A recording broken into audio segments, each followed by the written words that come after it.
আরা উজু করিবার সময় জীবজ্ঞ মোসা করি আর মোসা করা কি সই নাকি না সই আর মোসারে খেঙ্গুরি করা ফুরিব আর শেখ রিদওয়ান হুজুরে কি হচ্ছে অনারা সুন্দর ভিডিও চাইরে মোসা করা শিখিলে আপনার ভিডিও শেয়ার করিবা। আর মতো তুন বেশা বেশি বাই আনতে মাতারে সুন্দর করি মুসাগরি নাদানে মাতারা এতে মুসাগরে দে ইচ্ছা করি ওরিয়া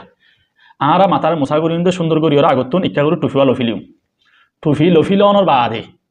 দুনো হাতরে ইচ্ছা করি লইয়া ফিসা নিলাইম ফিসা মাতার শেষ পর্যন্ত যে দূর আছে দুনিদাইরে আবার ওদের ওয়াপেস আনিউম হদ্দুরত আনিউম ওদের কোয়াল বরাবর কোয়াল ধ্যান তো শুরু করছি ইয়ান মাদা আনিউম দেন দিলে নাকি সহি বুখারির 185 নম্বর হাদিস মধ্যে আসছে রসুল সাল্লাল্লাহু আলাইহি ওয়াসাল্লাম মাসাহা রাসাহু বিয়াদাইহি রসুল সাল্লাল্লাহু আলাইহি ওয়াসাল্লাম নিদর মাতারে মুসাগজুদে দুনো হাতে ফাআকাবালা বিহিমা ওয়া আদবারা নিদর দুনো হাতরে সামনেও আইনে ফিসাইও নিয়ে তো ক্যাঙ্গুরি আইনে ক্যাঙ্গুরি নিয়ে আন হদে বাদা আবি মুকদ্দামি রাসিহি রসুল সাল্লাল্লাহু আলাইহি ওয়াসাল্লাম মাতার সামনে তো শুরু করছে হাত্তা যাহাবা বিহিমা ইলা কাফাহু ইহা তক মাতার শেষ অংশ পর্যন্ত নিয়ে কাফাহু মানে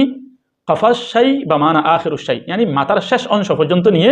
মাতার শেষ সুলাসাদ ওয়া সুল পর্যন্ত নিয়ে তোমার অধ্যহুমা ইলাল মাকান আল্লাযী বাদা আমিন ইয়ার বাদে ধ্যান তো শুরু করছে ইয়া মাদা আবার ফিরে এনে এন্দিলা নয়া ইক্কা করি ওরে ইক্কা করে নিব আবার ইক্কা করি ওরা আনিব এন্দিলা তরিকা শিখা দেওয়া তরিকা ই বাইও ভুল আশা করি অনারা সুন্দর করি মাতা মুসাগরণের নিয়ম বুঝি ফেলজন।